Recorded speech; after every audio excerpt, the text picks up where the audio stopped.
জেঠিমণি আসছি। কে বাড়াবাড়িটা করছে বলতো উঠছি? ওরা তো ভালো কথাই বলছে। এই এত সকাল সকাল তুই ট্যাক্সি পাবি কি পাবি না, আর তাছাড়া বাড়িতে তো একটা গাড়ি আছে নাকি, তাহলে গাড়িতে যেতে অসুবিধাটা কোথায়? তো সুবিধা অসুবিধার কথা নয় জেঠিমণি, কথাটা হলো নির্ভরশীলতার। এই বাড়িতে যখন গাড়ি ছিল না তখন আমি সকাল সকাল গিয়ে ফ্লাইট ধরিনি, কোনো ফ্লাইট মিস করেছি, কোনো অসুবিধা হয়েছে? আমি ট্যাক্সিতে, বাসে, ট্রামে সবভাবে জার্নি করেছি। আর এই সাত সকালে কলকাতা রাস্তায় ট্যাক্সি পাওয়া যাবে না এমন কোনো ঘটনা ঘটেনি এখনো। ঠিক আছে ঠিক আছে, এত জেদাজেদি করছিস কেন একটা সামান্য ব্যাপার নিয়ে? হ্যাঁ, কাল রাতে শোয়ার আগে দাদা বারবার বলে গেছেন যে অত ভোরে ফ্লাইট, কেউ না কেউ ওকে পৌঁছে দিও। দাদার কথা তো কেউ এখানে অমান্য করতে পারবে না, বল? আচ্ছা উঠছি, তোর প্রবলেমটা কি বলতো? আমরা যাবো তোর সঙ্গে, আসার সময় আমরা বাজার টাজার করে ফিরবো, ব্যাস হয়ে গেল। শোন উচিত, তুই যেখানে যাচ্ছিস তুই তো বুঝতে পারছিস না যে তোর জন্য আমাদের কতটা চিন্তা হচ্ছে। কি মুশকিল বলতো, ওই দেশে তো সবকিছু ধ্বংস হয়ে যায়নি, এখনো বসতি আছে। তাছাড়া ভারত থেকে আমি একা সাংবাদিক যাচ্ছি না। এসব কথা বলি তো কোনো লাভ নেই উঠছি। আমাদের চিন্তা হচ্ছে আর আমাদের চিন্তা হবে। তুমি ভালোই ভালোই ফিরে না আসা পর্যন্ত আমাদের চিন্তা হতেই থাকবে। ভাইয়া কোথায়? এসো এসো এসো, চট করে এসো, একটু খেয়ে নাও। এ তো ভারী জ্বালা হলো। সাজবা দিদি, তোমরা সকাল সকাল এত উঠে পড়েছো কেন বলো তো? হ্যাঁ, এত বাড়াবাড়ি কি আছে? আমি তো প্রথমবার বাইরে যাচ্ছি না। আচ্ছা কি আশ্চর্য, আমরা সকালে কখন উঠবো না উঠবো সেটাও তুমি ঠিক করে দেবে? একটা বাড়ির ছেলে বাইরে যাচ্ছে, সকালবেলা উঠে জল খাবার দেওয়া যাবে না, তাহলে নাকি দোষ হয়ে যাবে। কিন্তু আমার ইচ্ছা অনিচ্ছাটাকে তো অনার করবে তোমরা। আর তুমি তো জানো আমার বাড়াবাড়ি পছন্দ না। আচ্ছা, আমাদের পছন্দ অপছন্দকে তো অনার করতে হবে নাকি? তোমারও এত বাড়াবাড়ি আমরা কেউ পছন্দ করি না। আচ্ছা চিরটাকাল সবাই শুধু তোমার পছন্দ অপছন্দই অনার করে যাবে? আমি নিজে হাতে খাবার বানিয়ে এনেছি, এই খাবারটা ফেলে কিভাবে উঠে যাও দেখি। খাও। পারো বটে। আচ্ছা ঠিক আছে।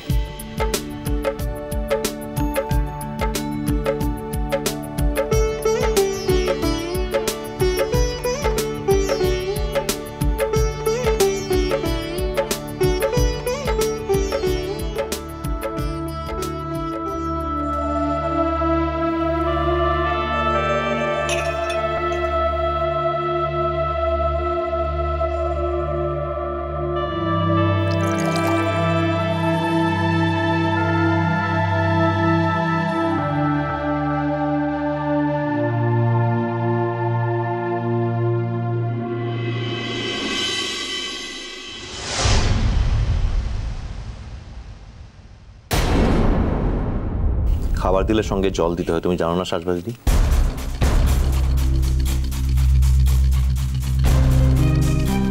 তুমি খাবার দেবে, একজন জল দেবে, তা তো হয় না। তাহলে কোনটাই দিতে না? সবার কাছ থেকে তো জল আমি নেব না।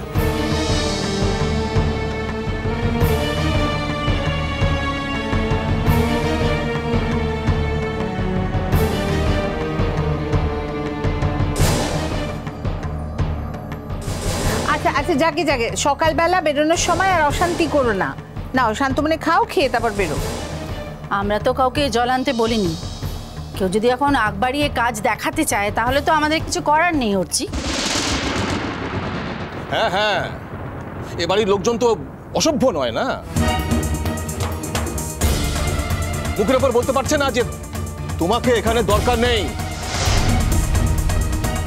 না বলছি, যদি এতই চিন্তা থাকতো তাহলে তো আর একটু ভোরে উঠে জলখাবারটা নিজের হাতেই তৈরি করা যেত। সাজবাতিকে উঠতে হলো কেন? সে তো ছোট বাচ্চার মা। আর শুধু জলটুকু দেওয়ার জন্য তো কিছু আটকে ছিল না, সেটা তো আমরা যে কেউই দিয়ে দিতে পারতাম।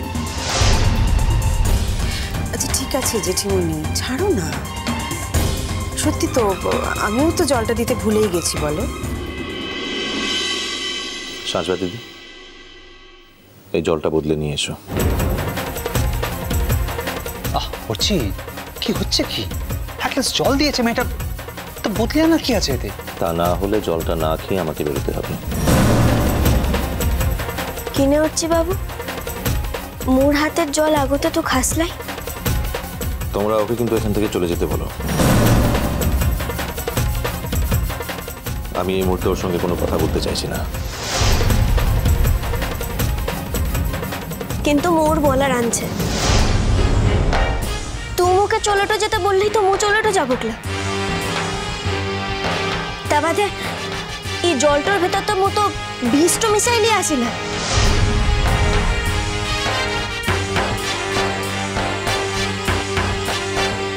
তুই খাবিকলা? চুপ কর না বাহা, কেন কথা বাড়াচ্ছিস? জানিস তো শুধু শুধু কথায় কথা বাড়ে। হ্যাঁ ঠিক আছে, এখন কোনো কারণে মাথাটা গরম হয়ে আছে, আর এখন তো কোশ্চেন চুপ করে যা। দুদিকের ভাইয়াটোর মাথাটা গরম হওয়ার অধিকারটা আনছে। মোদিকের তো মাথা ডইলাই, তাই গরমটাও হয় না। তাইলা উঠছে বাবু। আচ্ছা ঢেঁটা মেয়ে তুই তো বা। আচ্ছা এই যাবার সময় অশান্তিটা না করলে চলছে না নাকি?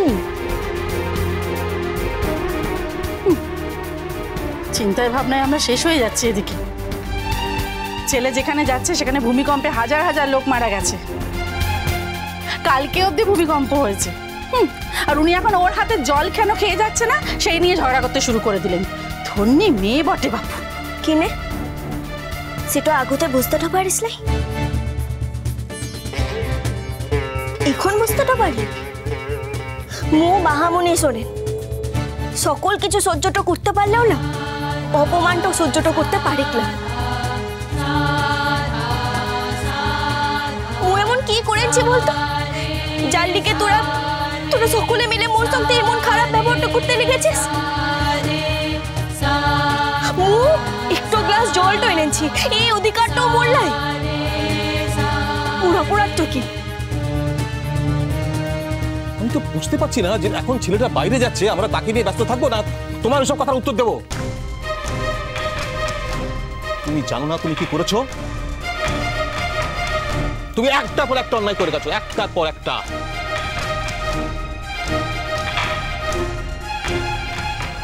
লায়ক হয়ে গেছো তুমি। তুমি এবারে কাউকে মানো না। কিন্তু মনে হচ্ছে তোমাকে ভালোবেসে আমরা আমাদের ভালোবাসা অপাত্রে দান করেছি, অপাত্রে। তুমি এসবের যোগ্যই ছিলে না কোনোদিন। মু কোনো অন্যায়টা করি নাই। মু হাজারবার বলেছি, এখনো বলছি, করি নাই মু অন্যায়। যদি অন্যায়টা কেউ করে থাকে তাহলে তোরা করছিস, তোদিকে ছেলে করছে। সুধাকে নেওয়া কি করেছে?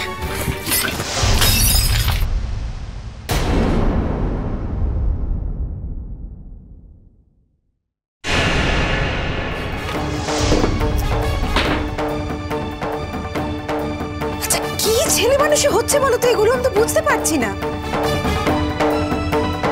আর দুজনেই মাথা গরম করলে চলে বাহা? একজনকে তো ঠান্ডা থাকতে হয়। না না না না, বড্ড বড্ড বেশি ছেলে মানুষই হচ্ছে এবার। খাবারটা খেতে পর্যন্ত দিল না ছেলেটাকে। সত্যি ওর আর কি এসে যায়? ওর তো কিছু ক্ষতি হবে না। ক্ষতি তো যা কিছু আমাদেরই হবে। ওর তো সব হয়ে গেছে, ওর চাকরি হয়ে গেছে, বাড়ি হবে, গাড়ি হবে, সব কিছু হবে। আমাদের ঘাড় দিয়ে ভালো দিন তো কেনা হয়ে গেছে না? তা দিন কিনেছে, কিনুক না, থাক না ও নিজের মতন। আমরা তো ওর কাছ থেকে আর কিছু আশা করি না। আমাদের বাড়ির শান্তিটা নষ্ট করছে কেন? নিজের জীবনটা তো গোছানো হয়ে গেছে, সেই জীবনের কথাটাই ভাবুক। মিষ্টি কুটু মিষ্টি কুটু মিষ্টি কুটু।